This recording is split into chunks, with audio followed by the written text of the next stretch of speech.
Welcome back mga ropa, kwentuhan muna tayo. Pag-usapan natin ang pambihira nakakabilib. Sobrang nakakabilib talaga mga ropa ang improvement ng Lakers in terms of defense. Kalaban nga ulit nila ang kupunan ng Houston Rockets mga ropa at pangalawang beses na nilang kalaban to. At dito sa round 2 mga ropa, again, napakagandang depensa na naman ang ginawa dito ng kupunan ng Lakers. Doon nga sa round 1 mga ropa, natameme na doon si Kevin Durant. Dito sa round 2 mga ropa, ganun pa din ang nangyari. Nasuffocate pa rin ang kupunan ng Lakers sa kupunan ng Houston Rockets. At napakalaking factor nun mga ropa kung bakit take note 7 times winning streak na ngayon ang kupunan ng Lakers. Sa last 10 games nila ay 9 out of 10 sila. Sa 10 laro nila mga ropa ang kanilang napanalo. Isa sila sa pinakamainit na kupunan ngayon sa NBA. Paparehas nila ang kupunan ng Atlanta Hawks. Napangiti na nga lang si Kevin Durant mga ropa sa sobrang higpit na depensa na ginagawa ng kupunan ng Lakers. Nakakabilib talaga ang kanilang improvement. At nakakabilib ang chemistry na kanilang ginagawa in terms of defense mga ropa.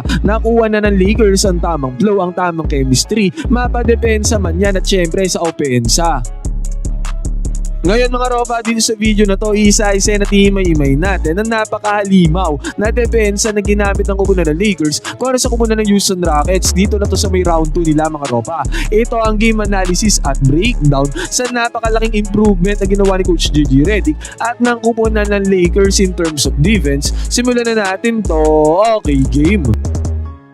Ngayon mga ropa, dahil in terms of defense nga pag-uusapan natin, lahat ng papakita kong clip sa inyo dito sa game na to kung sa kupunan ng Houston Rockets sa may round 2 ay puro depensa ng Lakers mga ropa, puro highlight sila sa depensa. Sana hindi kayo maboring mga ropa dahil depensa ang papakita ko sa inyo.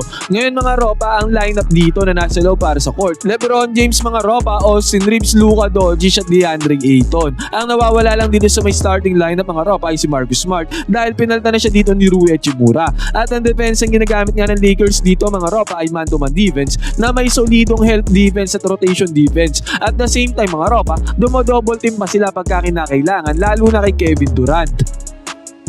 Ngayon mga ropa, KD nga ang may hawak ng bola dito. Ang ginawa niya kaagad na diskarte, first quarter pa lamang to mga ropa, ay kinuha niya kaagad si DeAndre Ayton sa may mismatch sa may depensa. Pero ang ginawa naman dito ni Austin Reeves mga ropa, hindi siya pumayag. Umakma kaagad siyang double team mga ropa. Take note, first quarter pa lang to, dumo-double team kaagad ang kupunan ng Lakers. At kitang-kita natin sa body language dito ni KD mga ropa kung gaano siya katakot sa double team ng kupunan ng Lakers. Akmang papasa kaagad mga ropa, pero ang tanging papasahan niya lang dyan mga ropa base sa direksyon ng kanyang katawan ay si Alperen Sengun.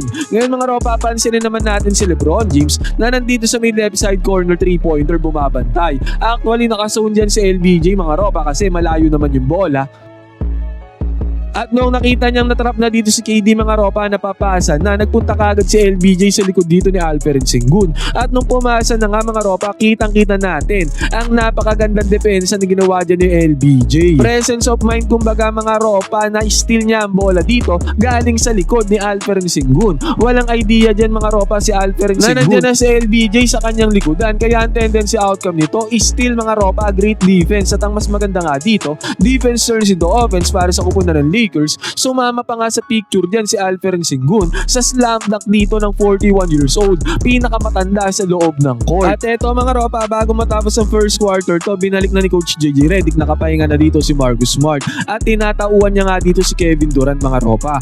Ngayon, pagkahawak na ng bola si KD, hindi na talaga hinahayaan ng Lakers makapag-dribble to mga ropa. Umakma kaagad din si Luka na lumapit dito kay KD at alam na naman yun ni Kevin Durant mga ropa na matatrap na naman siya dito sa may ibabaw.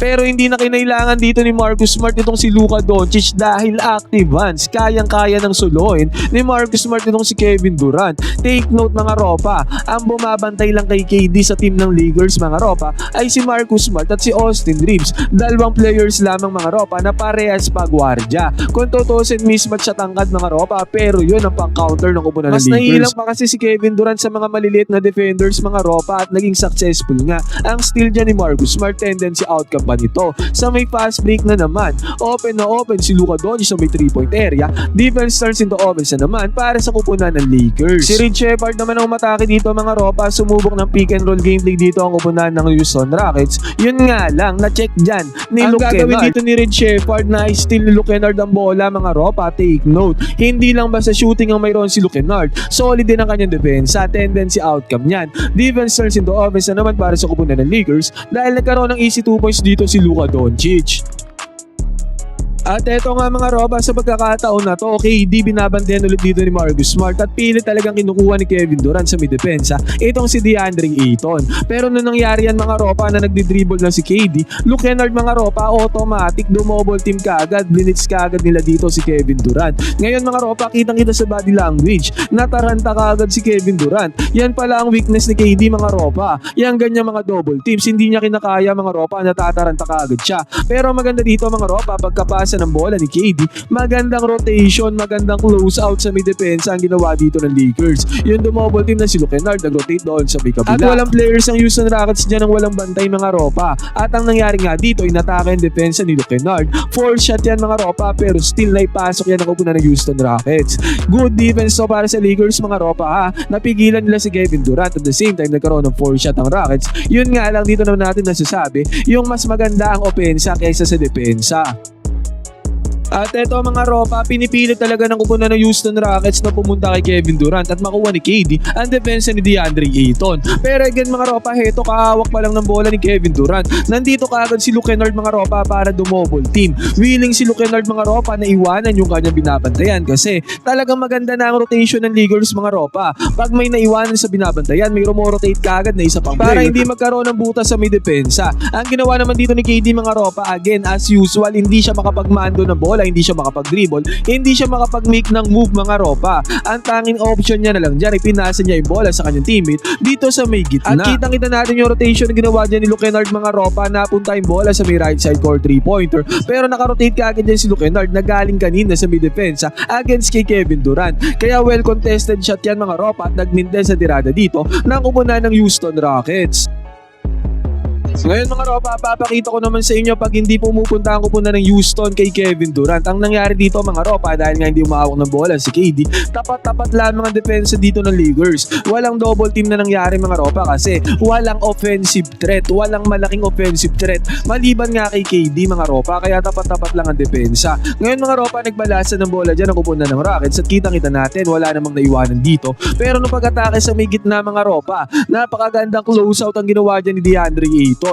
Verticality mga ropa, bungguan sa ere, sabong sa ere. Good defense ang nangyari dyan mga ropa. Hindi nagkaroon ng easy 2 points dyan ang kupunan ng Rockets. Actually, nablock pa nga ni DeAndre Ayton yung bola. At heads up play pa ang ginawa dito ni Luka mga ropa para ibato yung bola kay Tari Eason at na-outside yan mga ropa. Successful stop ang ginawa dyan ng kupunan ng Lakers, napunta sa kanila ang possession. Domestic naman ang fast break dito ang kupunan ng Houston Rockets mga ropa. Sa may fast break, kitang-kita natin. Good close out by Marcus Smart. May help defense pa dyan si LBJ. Kaya natakot talaga dito ang Rockets mga ropa. Tira na yan eh. Easy 2 points sa sana yan mga ropa. Pero napilitan pa siyang pumasa at nung pagpasa mga ropa, turnover pa ang kinalabasan yan dahil nga doon sa dalawang close out doon sa may ilalim. At ang mas malupit dito mga ropa, defense turns into offense na naman para sa kupunan ng Lakers. Dahil si Luka Doncic mga ropa sa may fast break ay nagkaroon ng easy 2 points sa may layup. Kitang-kita natin mga ropa ang epekto ng magandang depensa talaga ng Lakers. Ang laki talaga ng pinagbago nila sa may depensa mga ropa. Kung noong unang parte ng season mga ropa, depensa talaga ang problema ng Lakers. Pero ngayong papalapit na ang playoffs mga ropa, heto na yung pinakamalaki sa improvement nila mga ropa. May opensa na kasi depensa na lang ang kulang. At ngayon nga nakikita at nasasaksiyan na natin pag maganda ang depensa ng Lakers at maganda ang kanilang opensa, win streak talaga sila mga ropa.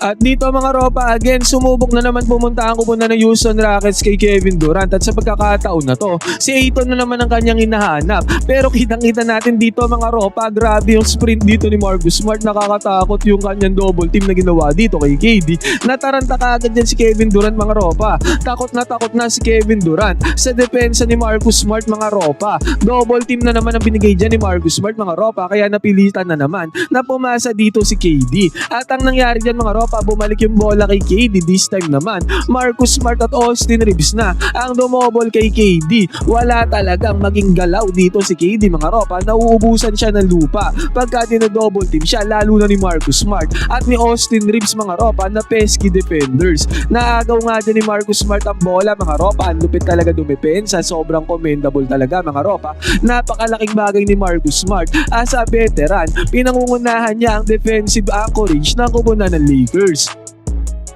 Naubusan ng 24-second shot clock dyan ang kupunan ng Houston mga ropa, hindi sila nakapag-convert ng puntos. At kitang-kita nga natin dito sa mukha ni KD mga ropa, ang pait, ang aasim ng mukha dyan ni KD mga ropa, kawawa siya sa Lakers. And take note nga pala, 2 points lamang ang pinuntos si KD sa may first half mga ropa, ganun siya nasakal ng depensa ng kupunan ng Lakers mga ropa. Doon sa second half na lang siya bumawi, doon lamang sa may third quarter, sa may fourth quarter hindi na siya nakabawi. Dito naman mga ropa, tumesting dito si Alperen Sengun sa depensa nitong si Jake Laribia mga ropa. Actually okay naman ang size si Jake Laribia, pero kahit papano mismatch pa rin naman yan kasi sentro ang laruan ni Alperen Sengun. Pero kitang-kita naman natin mga ropa kung gaano kaganda ang depensa dyan ni Jake Laribia, na istilan niya dyan si Alperen Sengun, tendency outcome niyan. Defense turns into offense na naman para sa kupunan ng Lakers. Nagkaroon ng easy 2 points dito si Jake Laribia galing sa kanyang magandang depensa. At ito mga ropa, napakagandang defensive stop ulit ang ginawa dito ng Lakers. Ang kupunan ng Rockets mga ropa ay sumubok dito na split action play. Naiwanan na dyan si Austin Reeves mga ropa, kitang-kita naman natin. Ngayon yung closeout doon sa may ilalim ay walang iba kundi si LBJ. Verticality ulit mga ropa, sinabayan dyan ni LBJ, nagsabong ulit sa may ere. At mas nangibabaw na naman dyan ang depensa ng Lakers mga ropa. Kitang-kita natin yung stop dyan. Nakuha ng Lakers ang possession. Another great stop para sa kupunan ng Lakers. At eto na mga ropa, KD binabantayan dito ni Austin Reeves. Pilit na tihira ang ginawa dyan ni KD mga ropa. Hindi siya nagkaroon ng komportableng tira dyan. Nakuha ng kupunan ng Rockets ang offensive rebound, pero ganun pa rin mga ropa. Napakalagkit, napakaigpit na depensa ang ginawa dyan ng kupunan ng Lakers. Walang mapuntahan ng Rockets mga ropa. Napunta sila dito sa may 3-point area, pero nagmintes ang kanilang tirada. At dito nga sa may fast break mga ropa, na-foul dyan si LBJ. Sa may fourth quarter na nangyari to mga ropa, kaya crucial moment na yung depensa, ang defensive stop na kanilang ginawa.